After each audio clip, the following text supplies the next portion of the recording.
Here we are at the Corn Palace, Mitchell, South Dakota.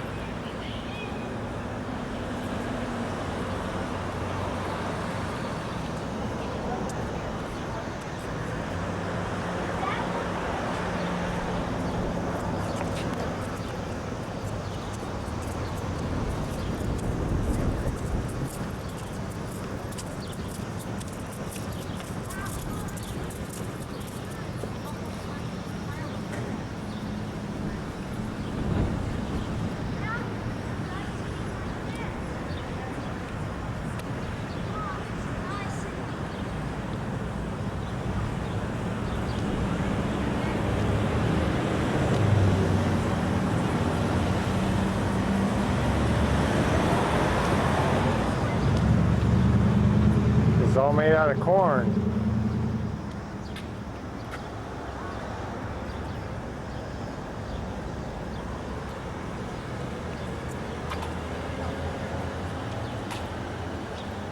They're not made out of corn, they're just corny.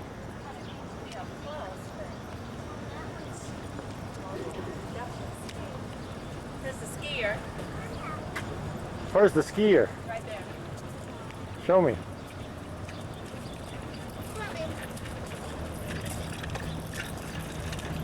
Are you going to point to the skier with the camera? Yes, ma'am. There's the skier. And there's, did you see the dancers over here? Is that a dancer, Sharon Johnson? No, down here for a little further. The Pat Dussault one. Looks like a couple square dancers. Yeah. That is someone.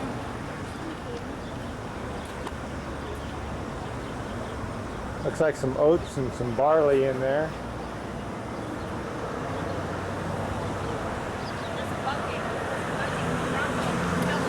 Oh yeah.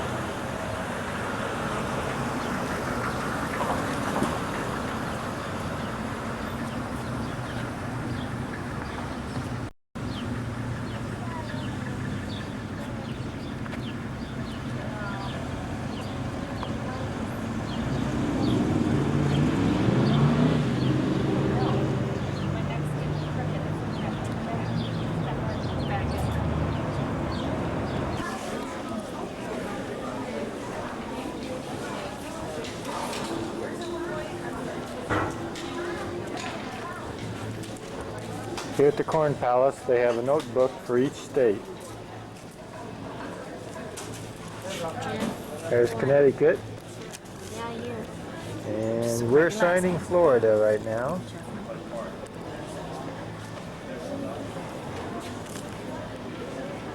The focus will get fixed here.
We checked on taking a helicopter ride over the Badlands, but it was too late. They just closed. They close at 7:30. And it's 7:50. Yeah. 2 hours subtracted from what it shows on the screen there. Because we're in a mountain time zone now.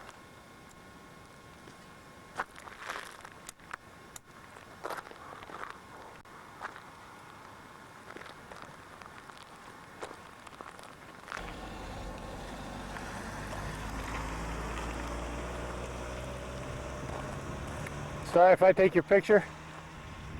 What? Sorry if I get you in the picture? Yeah, no.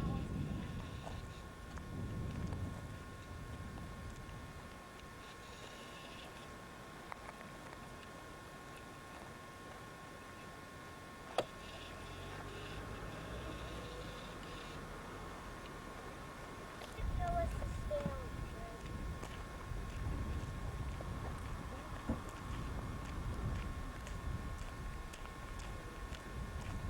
It's gonna be kind of dark.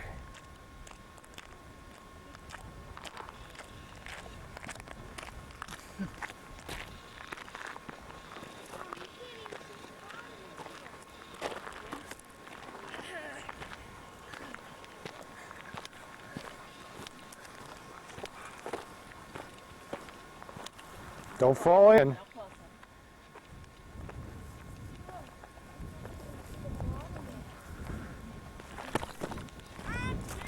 Dean, can you see what you're doing? I almost tripped and fell in. Whoa. He's dead. I also got a million broken bones.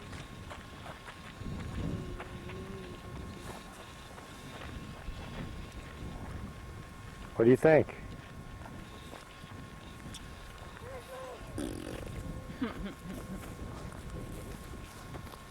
This used to be under a sea of salt water.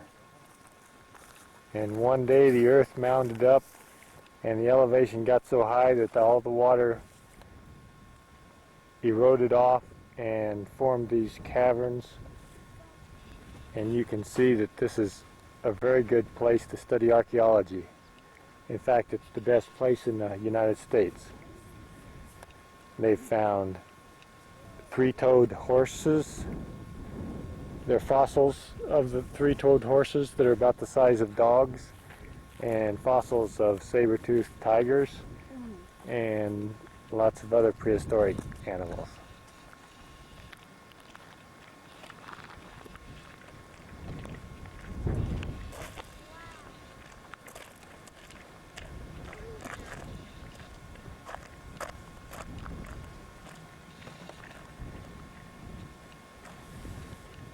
Dad, I can smell the salt water. You can? Sort of. It also has volcanic ash that's been blown from the Rocky Mountains. Here's some of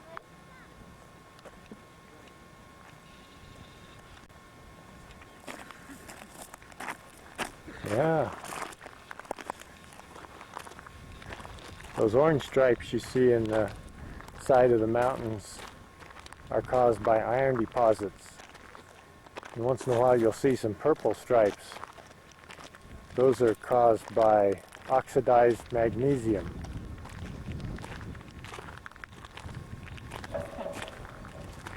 The Badlands Wall. The Badlands Wall constantly retreats north as it erodes and washes into the White River Valley below. The wall, an intricately carved cliff, divides the upper from the lower prairie. The wall is more than 60 miles long. It is the geologic feature around which park boundaries were drawn. The loop road follows the wall, sometimes dipping to the lower prairie, then climbing back to the rim. Anywhere a wagon could be worked up and down the wall was called a pass by homesteaders.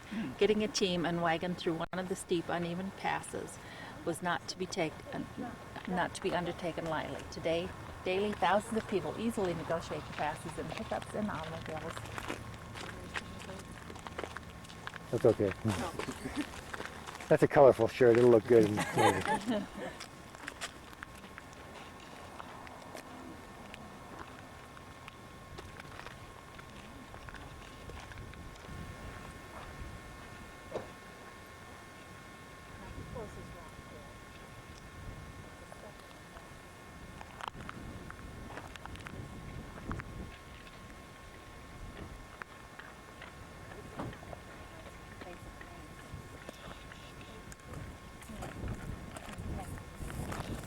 Kind of windy up here. Hills are always windy. Don't you know that, Dad? Can you pick out the face of the man that Paula was pointing to? Come on, use your imagination.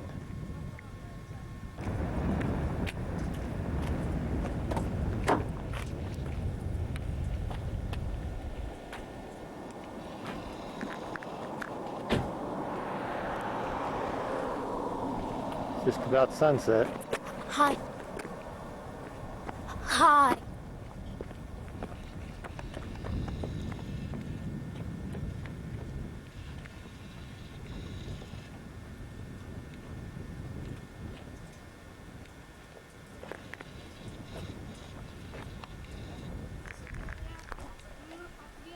The Door Nature Trail. It's an easy walk, half-mile round trip. Trail guide available from dispenser 50 yards down trail.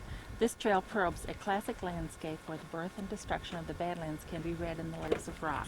Eroding highlands to the west provided the sediments that built the layers. Now the layers are eroding into canyons and spires into cliffs and tables.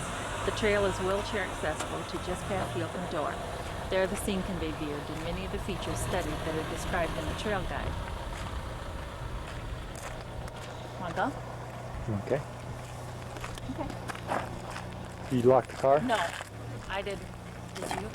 No. The red clay-rich layer at eye level was a soil covered with plants.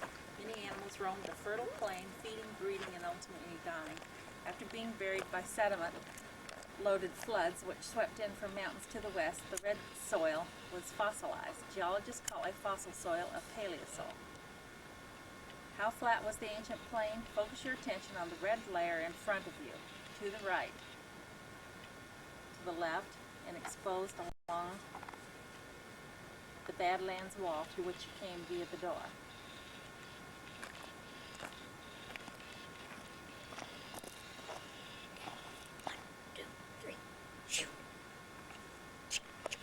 Everywhere it lies at the same level relative to the other layers. Oh wow, this was long.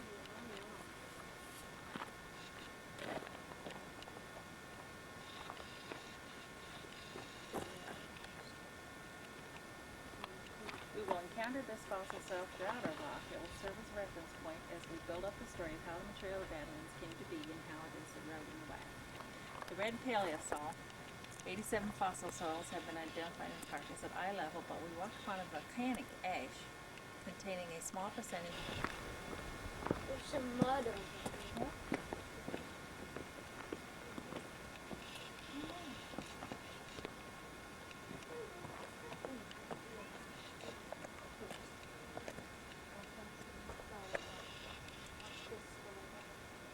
Dan, could you turn off your camera? Looks like some of the erosion around the creek.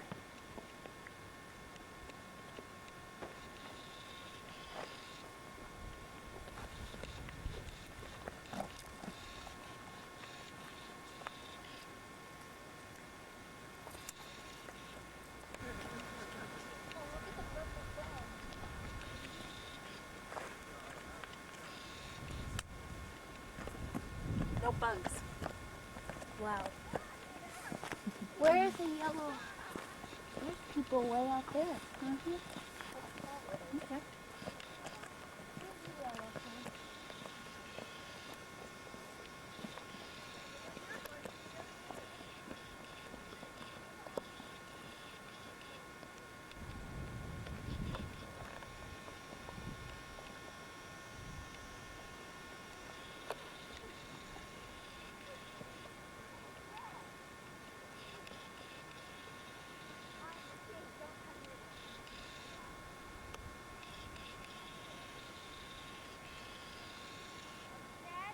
It's actually 8:23 here.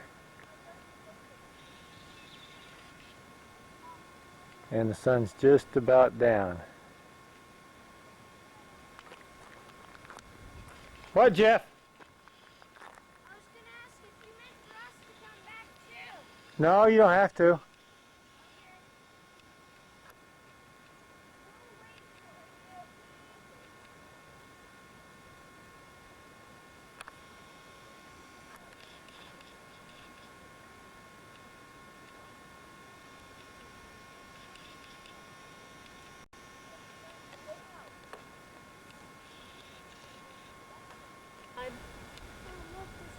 Yeah, volcanic ash.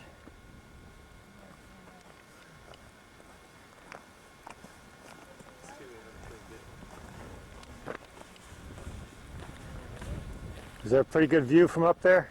Yeah.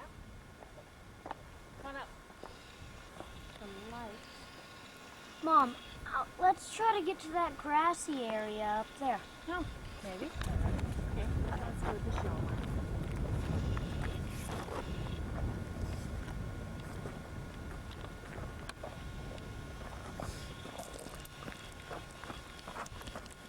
We're following the yellow markers. Oh, Whoa, whoa, whoa.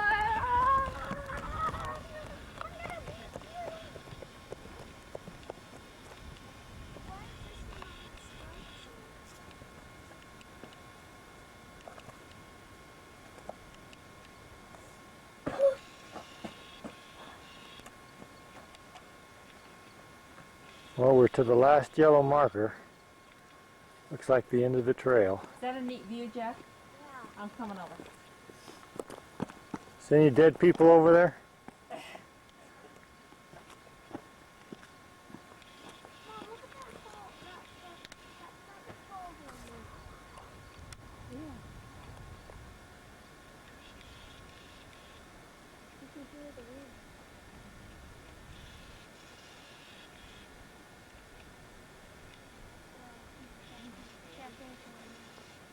I just want to go see what's over here.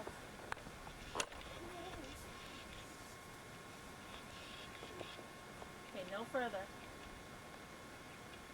Mom, if you put water there when there wasn't even sailing there, so the wind came up, you could just slide right down there. Yeah. Okay, we're heading back.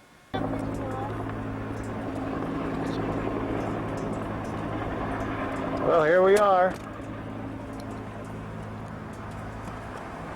There's the date. There's the time. No, that time, subtract 2 hours from that because we're now on Mountain Daylight Time. That helicopter was hovering over the Mount Rushmore Memorial Monument, and it's carrying something. Out of the road, honey.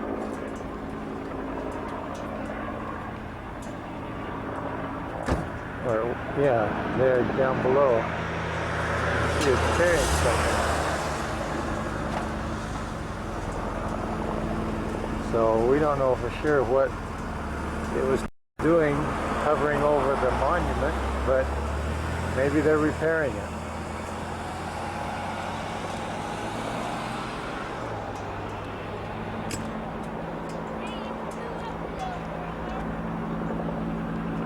Get this car coming, hon.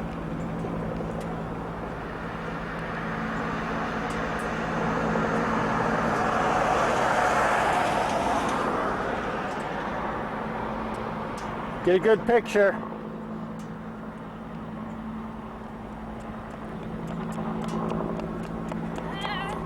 I wonder what that helicopter was doing. It's carrying a piece of rock. Piece of rock? That's what it looks like to me. I don't Maybe know it's why. one of the noses.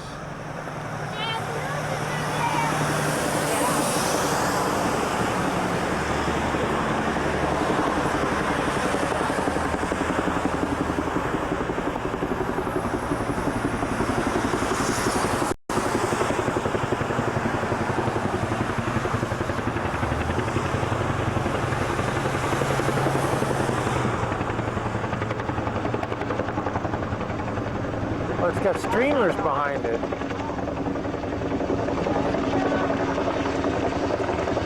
if I can find it. There.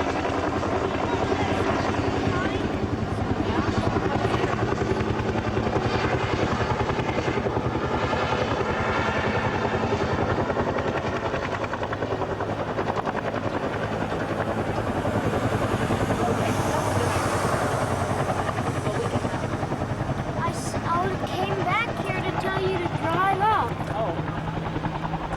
Why I don't we wonder what just, that is.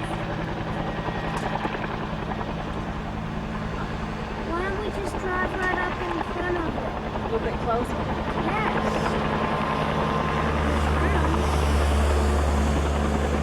Yeah, just a little bit. Yeah. Mom, if you move back, you can see it. Oh, yeah, you're right.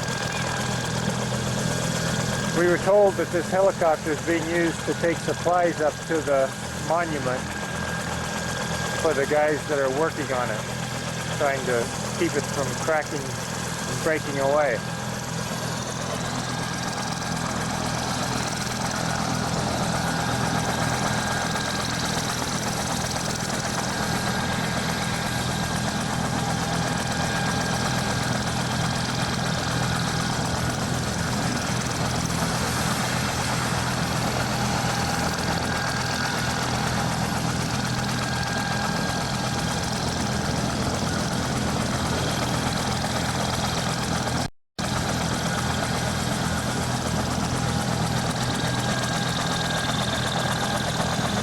There's our cameraman.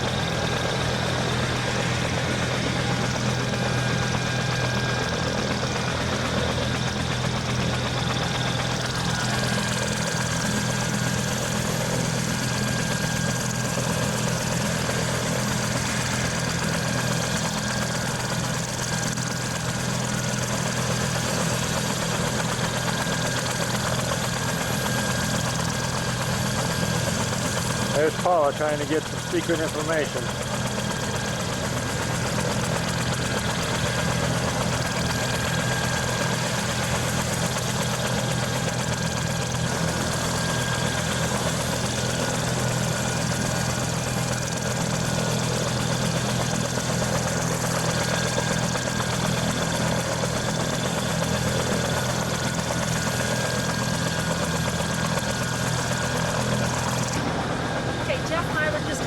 National Guardsman down there by the helicopter, and he told us the reason the president was here on July 3rd was to dedicate Mount Rushmore. It had never been dedicated before. And that's what the big ceremony was all about on the 3rd.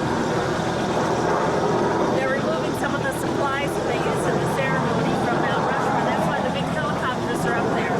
They have these big loads that are swaying back and forth, so the gaskets can move up here so we wouldn't be hit. They're taking the ceremonial garb and all that the president used and putting it up on the mountain? Oh, I don't know about that. What's the supplies that they're taking up there? They're taking down the things that they used during the ceremony. Oh, they're taking... Was the president actually up there on the mountain? Yeah. Oh. So they're removing things that they had up there when the president was up. Yeah. Well, let's head on up.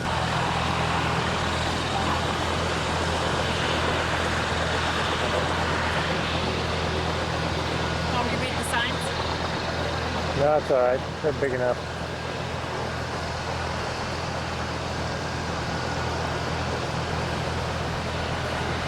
How high do we have to climb? I'm not 72nd state is in Alabama 18, flag. 19. Okay, just say the state. Okay. What state is this? Alaska. Okay, It's the flag of Alaska. The flag of Arizona. Yeah, Arkansas. Yeah, California. Colorado.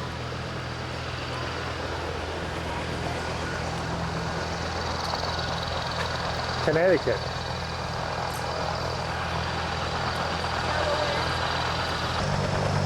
Yeah, here's Florida.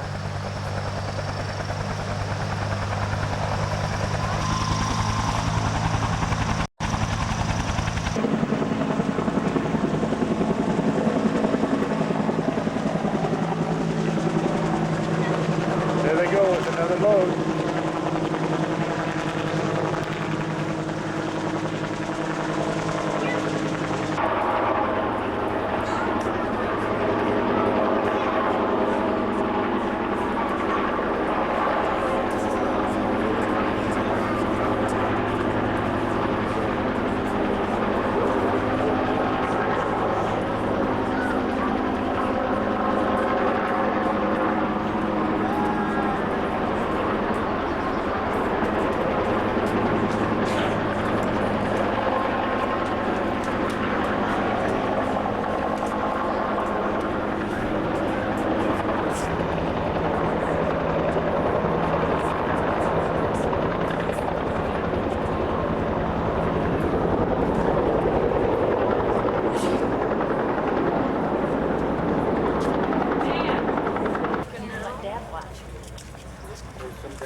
trail because the large one I had was about a medium of what We you still have had. some time, huh? Yeah, and I Then was I could look through here.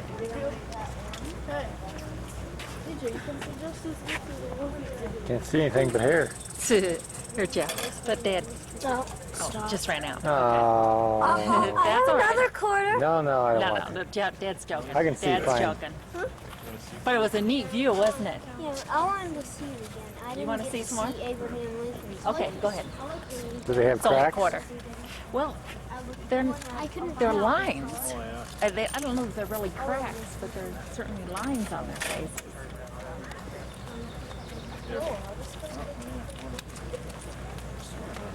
Oh, it looks like it's just a model.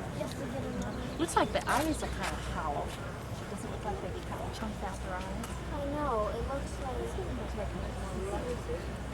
You did look. The effects that he learned from Rodin, for example, the use of light and shadow, in making something seem more realistic, Gustav Morrical brought with him when he carved Mount Rushmore. You may not realize it, as I didn't realize it, but if you and I were to travel across our country right now, about 45 of our 50 states, there's artwork that's been done by Morrical, including the Torch of the Statue of Liberty, and a lot of the statuary that we actually have in our Capitol Rotunda in Washington. Gustav Morrical had gained quite a reputation for himself in Europe and also here in this country by the early teens of this century. There was a commission that was forming in the state of Georgia that wanted to build a memorial to Confederate Civil War leaders. They wanted to carve a mountain. So they went to Gustav Morrical and they asked him if he would consider coming to Georgia to carve what is now Stone Mountain. Some of you may have seen it. The area was in very, very bad shape. So when people in the area heard that carving a mountain, About 20 miles south of Mount Rushmore, they're working on the Crazy Horse Memorial. This is the scale model, and you can see the outline of the head of the horse, and up at the top, the head of the Indian starting to emerge.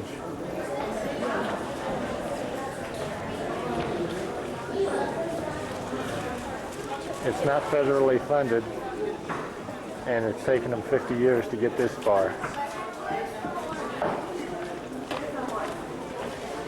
Do you have anything to add to that, mister? No, whoever you are. Oh, still with Rockstar.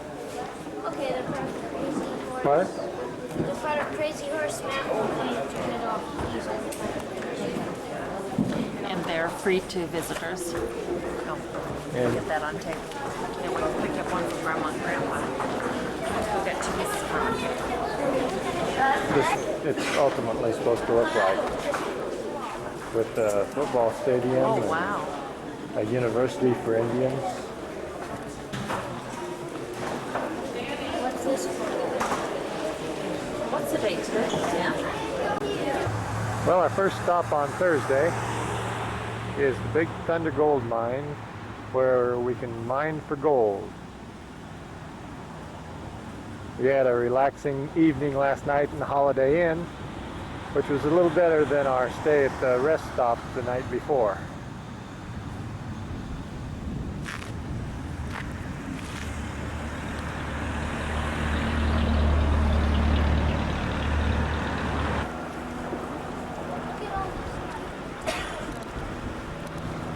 Dad, What? there's a lot of blanket. Really?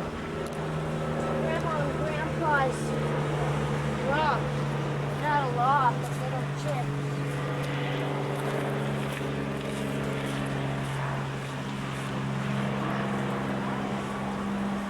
There's where you mine for gold.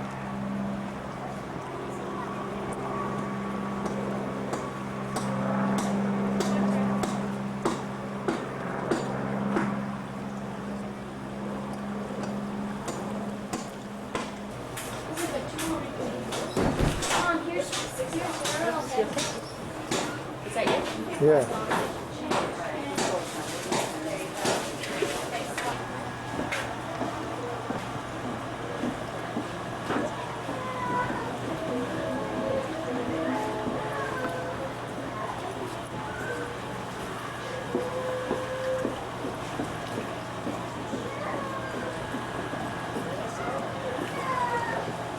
They guarantee that we'll find some gold.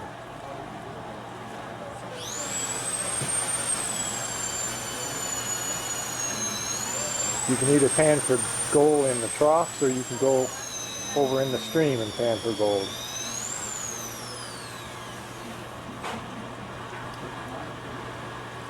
We're waiting for an instructor to come show us how to do it.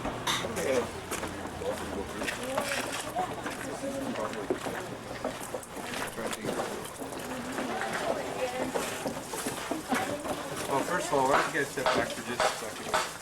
Watch your feet.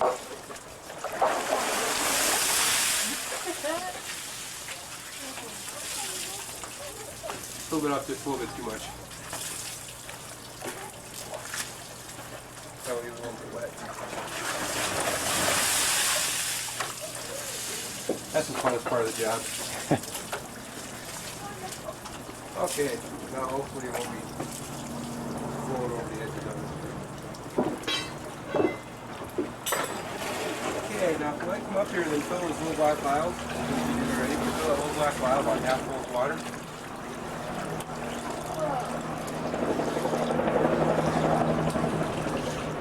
Okay, now the first thing you do when you start panning is look at your pan and you'll see those ridges right here. Yours are a little different than mine, but you always want to keep those turned away from you, because what you're going to do is you're going to get all that gold dust out of the bottom of your pan, and you're going to wash all your gravel out, and the gold will get caught in these ridges and stay inside your pan. Those have to be turned away from you. So the next thing you're going to do is get that gold down the bottom of your pan. By put some water in there, and shaking it back and forth really good like that. And get all that gold down the bottom, and all the gravel up the top where you can wash it all away. So you shake it down there really good, get all that down the bottom, and you take your pan, put it on the water, you go back and forth in big full circles like that. Put this in here way up in the air, and the rocks will just kind of slide right off and kind of fall right off with the water. And if you go like this, you're going to be here until the spring thaw trying to get all the gravel out of your pan. So you got, if it's not working, you're not getting anything off, just keep tipping it up so they just kind of fall right off in big slow circles. And after a while you pick it back up, shake it down again in case any gold works way up onto those ridges or up on top of your gravel. And you just do that again. Kind of repetitive process. Take it down to about where I am now. Okay?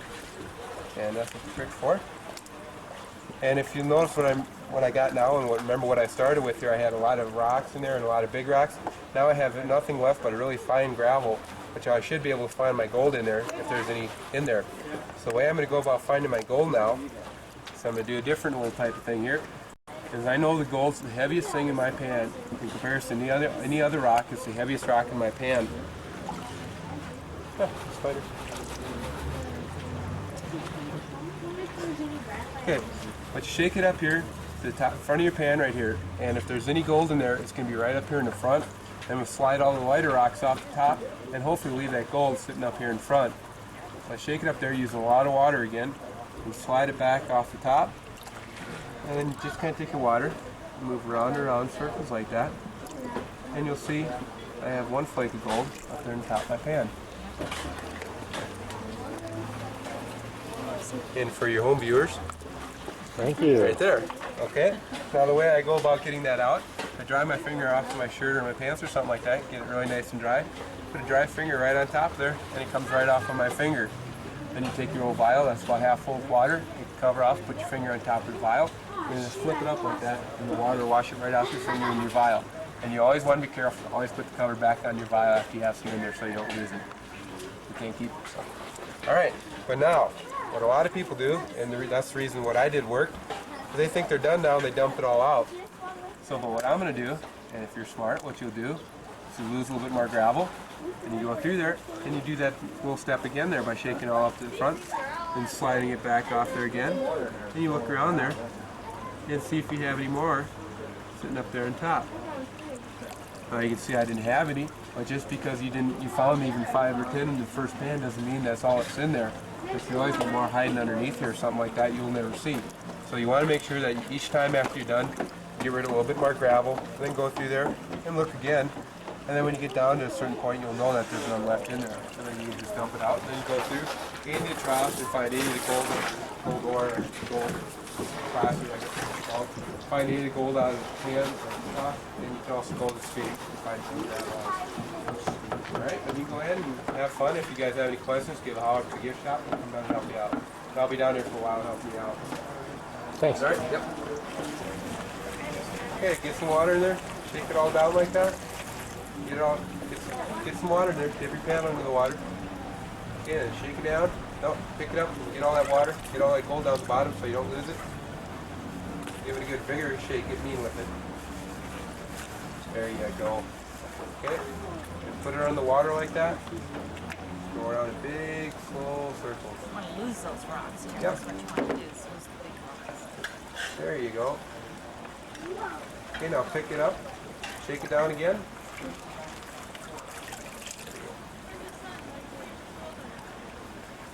Okay, then do what you did the first time. Do that again. Okay, now pick it up. Now use it for a second. Okay, now pick it up. Now use it for a second.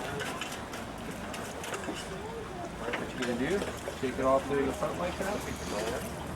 Slide it back off there. See your flakes go. Go right up there. Oh. See them? Okay, I'll see Okay, now what you got to do is you got to go through and find it yourself. You can't find it for you, that's no fun.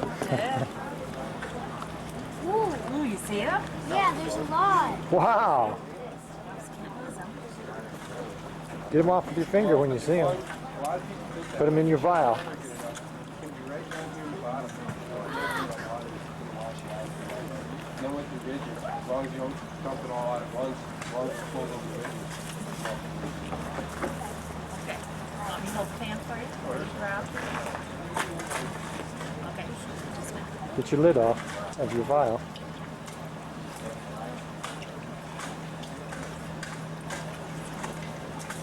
You done, Mr. Wrigley? Huh? You done? I'm taking out my clothes. Go in there. Whoops. Yeah, I don't know where. Oh, I see it. Okay. See, there's those other ones too.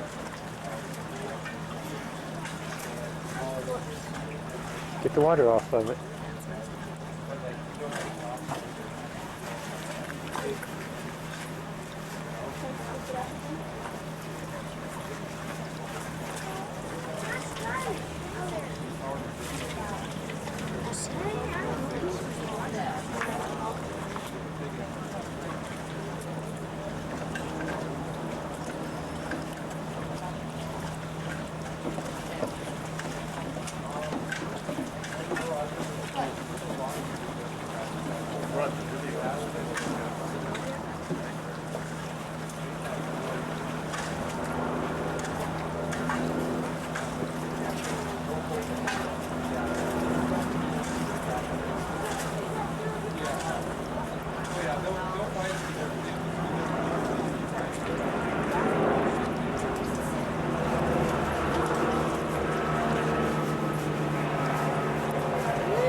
It's all right.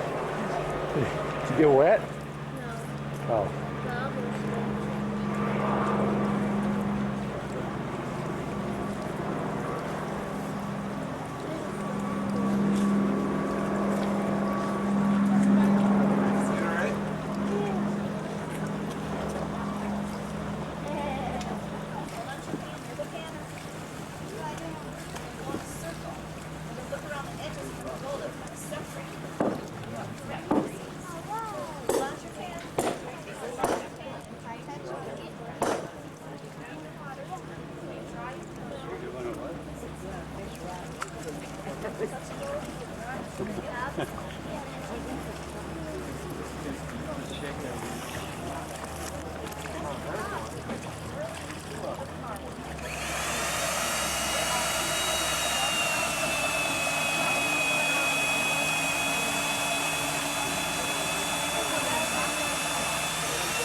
Now right here is an original ore car they had used in this mine, and this is called a side dump ore car. It held 1.5 to 2 tons worth of ore. It's so very well balanced, you can pull the side and it goes over. Right here. Now you can see what's in there. Now you can all get in there. You don't want to. Most of the ore cars they used in this mine had a swinging door on the side. It was very easy with a turntable. Right here is where they found their largest vein, called the Columbian vein. Coming into this room, hitting 5 faults, they found the Columbian vein, the flat surface on this wall. You can see the different rock formations that surround the vein, and to the left, there's your quartz and your graphite, your indicator rock. As soon as they found that Columbian vein, they started averaging an ounce of gold every 7 tons worth of ore. You know, it wasn't much later that the price of gold went too low. They had to stop mining. It was going to cost them too much of a profit. If you'd like to hammer and chisel, you sure can. Well, at this point, you walk 700 feet, and you're 250 feet from the surface. The chisels and the hammers are behind the double timbers. Hold on a second. And across from there is please wear the goggles for the safety of your eyes. On the floor here, some gold or some pieces. She's standing on some. And you can start on the floor, even up through here. Just stick to the floor, not on the walls. You can go right ahead and start. The vein that's back there, it looked like it ran this way, is that right? A horizontal vein? Why did they continue through it perpendicular? Why didn't they go into it? Because as I told you, Keystone grew to a population of 2,000. This was a mining camp. Rapid City was a mining camp. They finally got restrictions to where you had your block, this was your block of land to start your own mine. You're unable to follow your vein. In fact, you're going to run into another mine. And I think the real reason why many men died, it wasn't so many cave-ins, it was just you were shot because it was his vein. How do you ventilate it? There wasn't much ventilation. The average lifespan of the miner was 35. Too much emphysema, too much dust, a lot of asthma, and there wasn't, in fact. And then later on they did have a shaft. We don't have a shaft here, they just opened this pretty wide. You can just pick up some pieces. You don't have to hammer and chisel. You have to start right there. Because I don't think many people chisel there. You might find some gold. Look, we have quartz. What was that, age 35 marriage? Yeah. Who'd want to have a miner for that long? They must have, because the old schoolhouses that here at Keystone, that was built the same time as the Holy Terror Gold Mine. And the all-school reunion this year. And a lot of miners, a lot of builders, their folks, their father was a miner. And that was with the lady. Before we enter the mine, the basis of our building is a tailings. And the basis of the platform where you're sitting, that's the building. Yeah, in fact it is. A lot of graphite. It's really nice. Because when you drive around that joint, you're like, oh. See, we made it useful. We just built our building. When you find gold, it's just like dust. It looked really yellow. When you get it on your finger, it just looks like a piece of dirt. You can't touch it. It could be, it was probably what you're looking at. It's fool's gold and mica. Remember where you're panning? That's what it's going to look like. But it's going to be embedded into a type of rock formation, so you're unable to see it. This is where we will see it.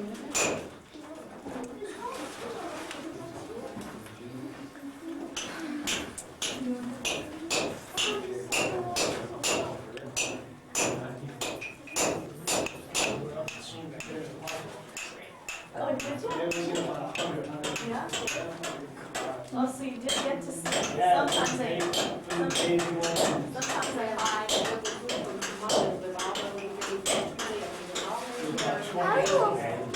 Oh,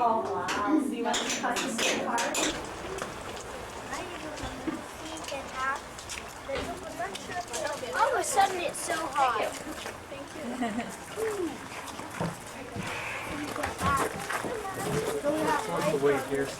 Got your sack? Right here. There's a buffalo over there. Where? Right there. Oh, you're kidding me. No. You're right.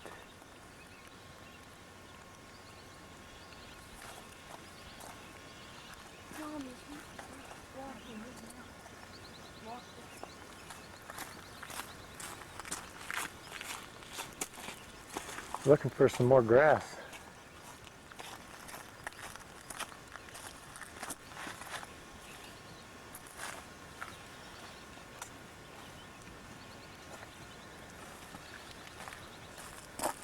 Did you get your picture? Yep. Hear the prairie dogs?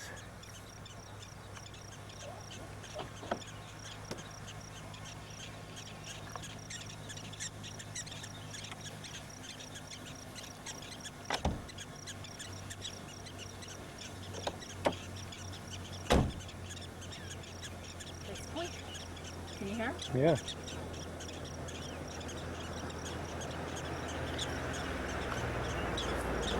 Sure, let me get you into these here.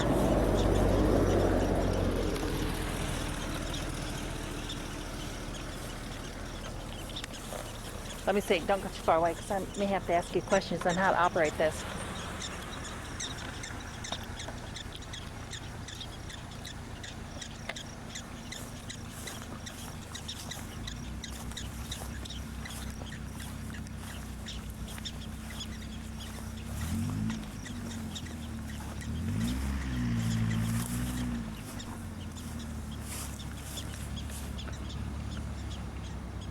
When it says REC, it's recording? Yep. Oh. So it was already recording.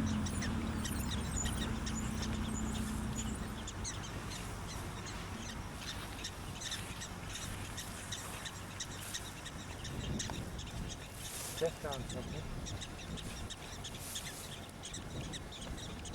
Shall we go see?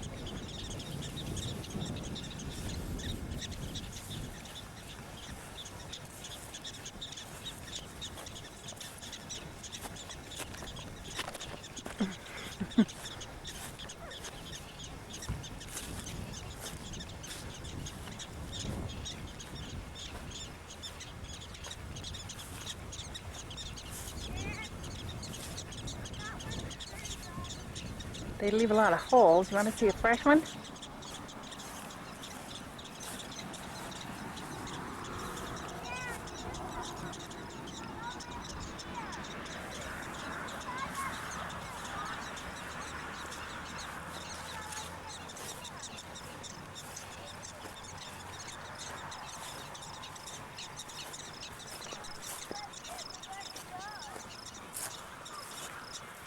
A little stream to walk over.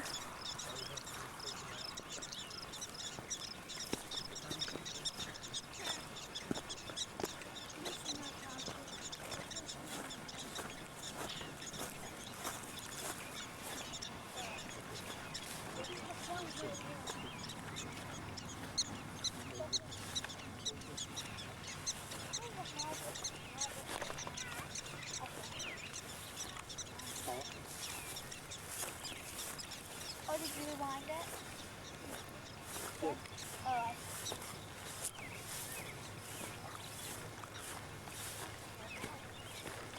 Walked into a hole.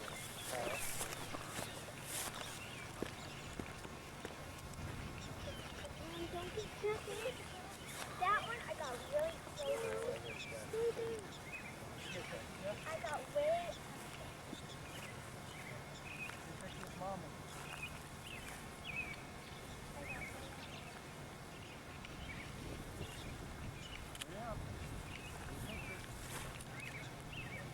Just went in. I got all the way up here. I got all the way up to here without him going down, Dad. Okay. There's one out over here.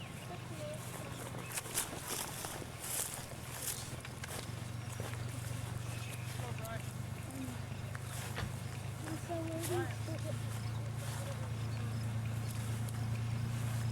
at the car trunk and then look down at that highest mound.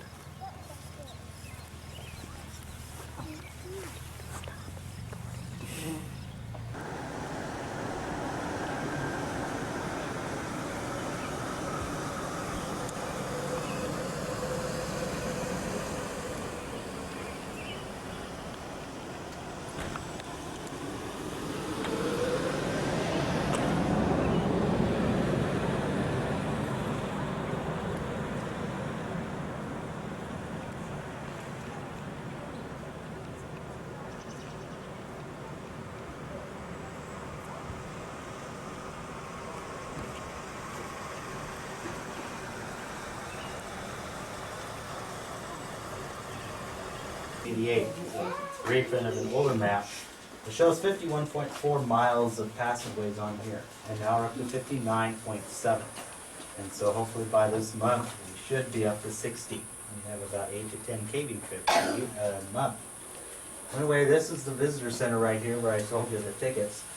And we're down here at the elevator building, about 100 yards south. We'll descend into the ground about 117 feet. And walk around this little black loop. We'll make about 3 stops along the way and make our way back to the elevator landing. Okay, how many of you have been in caves before coming to this one? Okay, not bad. What are the formations that you remember seeing in those other caves? Stalactites. Okay, stalagmites, stalactites. Okay, some of those most common formations that you might see in every cave that you go to. Maybe some columns where those two are eventually joined together. Okay, well this cave is a lot different, and some of you may know this already, that this cave is known for its boxwork instead of the stalactites. We're not going to see any on this tour. The boxwork is calcite fins that project from the limestone. We'll see them on the ceilings and also the walls. And again, it's a very strange and mysterious formation. And it's a very unknown kind of a formation as well. We'll talk a little bit more about how geologists think pre-boxwork formed. Another formation formed out of calcite is called popcorn. Again, as we walk along the trail, you might notice some dots in the place, but on our first stop inside the cave from the elevator landing, we will be taking a look at some popcorn. There'll be a ledge right beside me where I'll be standing. It's covered completely with popcorn. It grows into really small white balls in places. And we'll see some historical writing as well. One of the dates is August 17th, 1892. Another one is 1900. We'll take a look at some names and talk a little bit about the history of the tours along our route as well. Another thing is something we should see is life. Once in a while there is a mouse in the cave, but they are not seen all that often. There's no food in the cave. So should we see one today, it won't last long at all unless it crawls out the way it came in. And sometimes they do luck out. I've only seen a mouse in the cave about twice for the 4 seasons I've been here. It's the beginning of my 5th. And also no bats as well. So we don't see any bats in the cave. At least we shouldn't. Again, bats are rare, and one might fly in the main gate and fly around the cave. But I have never seen a bat yet. Again, all seasons have been here. Okay, are there any questions so far at this point? Okay. Well, before we go into the cave, there are a few things I do need for you to remember for your safety. Now, as we walk along the trail, there'll be some areas where you probably will have to duck, because the heights do vary. And so if you do need to duck, if you do look around, we're walking, you want to look ahead of you first. The stairs that we're going to walk up and down, the ones that do have hand railings, I ask that you use them in most places, because the steps are a little slippery because they're wet and maybe a little steep in places. The National Park Service is trying to protect and preserve this cave for many generations to come. In order for that to be successful, we need your cooperation on this part. We need your help. And as we ask that you refrain from touching the cave with your hands and fingers, because the oils from your fingers can leave a small layer of film on any rocks that are touched. If we get too much of a buildup, the rocks become discolored. And it's already beginning to happen in some places already. We also ask that you refrain from leaning against the cave or the rocks, because the lint from clothing also builds up. And it's already happening in places where I can see some lint. Also, please remain on the trail. Again, it'll be disturbing the rocks if we step on the rocks with our shoes. Okay, I can take 10 people in the elevator, and I'll make about 2 or 3 trips. And I'll go on ahead and punch a slip in your pink tickets as you pass into the cab. Okay, Brandon, when you get in, you have to show them the answer. They'll compare your ticket. I need my ticket. Hang on to it. I'm done with. We just got out of the elevator into the cave. I haven't seen that since I was in Arizona.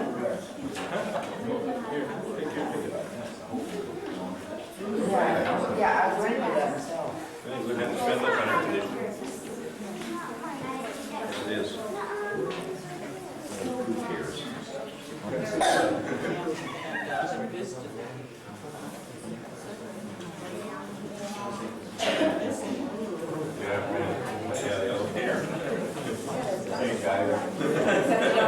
don't need a sweatshirt. We just got It's 53 degrees. We're sitting in about 2 years. Yeah, the little guy breaking his short.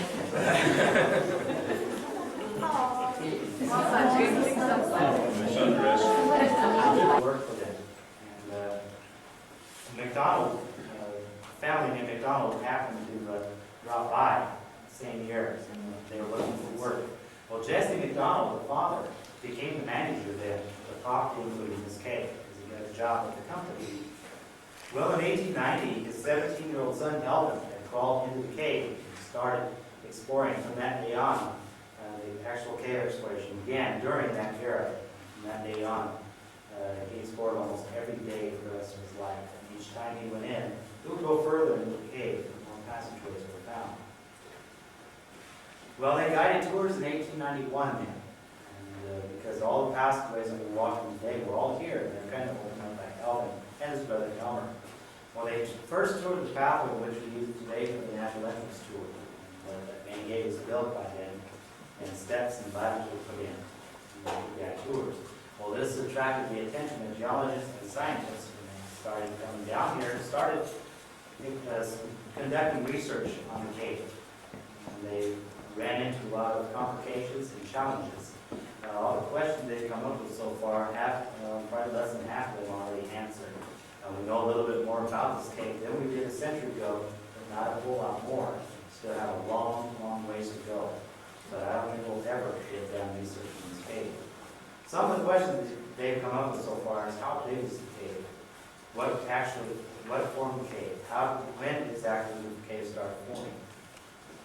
How big is the cave and how the rocks were formed? That's one of the main mysteries right now. We'll talk a little bit more about that again later. Also, what causes the air to go in and out of the caves? Because those are just some examples of questions that we're looking at today. Okay, on the next stop, we'll talk a little bit more about the rock that we're in. What type of rock is this, and how did the rock form in this cave?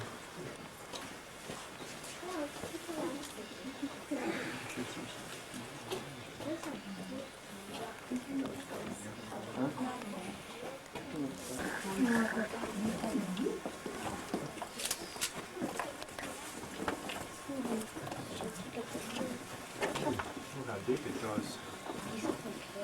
It's, This is neat.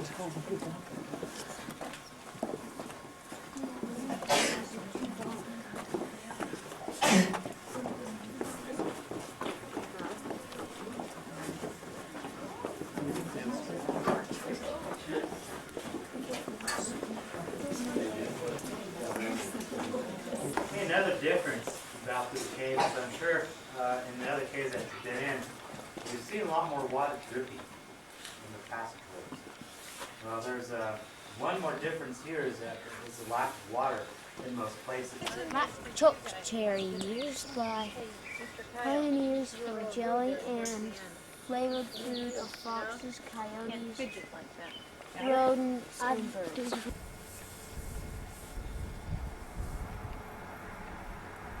We just came out of Wind National Park.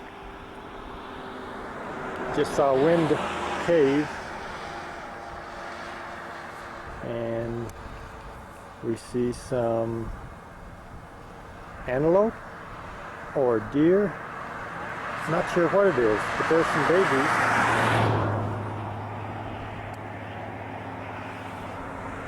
They're the babies.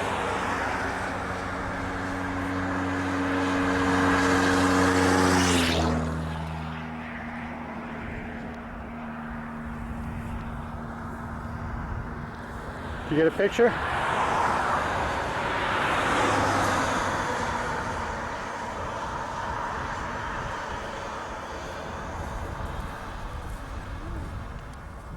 It's about 6:40 in the evening.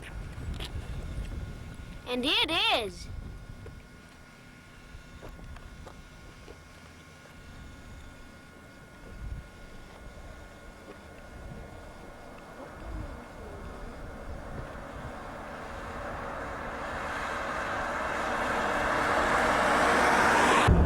I think we're better off heading up tonight. Paula and Jeff are going to fly.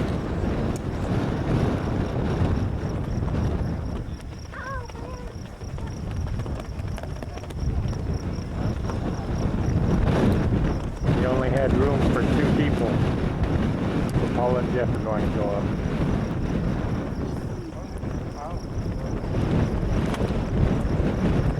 Hope they get the bolts all good and tight.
Jeff's going to be doing the filming when he and Paula are up in the helicopter. So I'll be giving this camera to Jeff. You ready to go? Okay.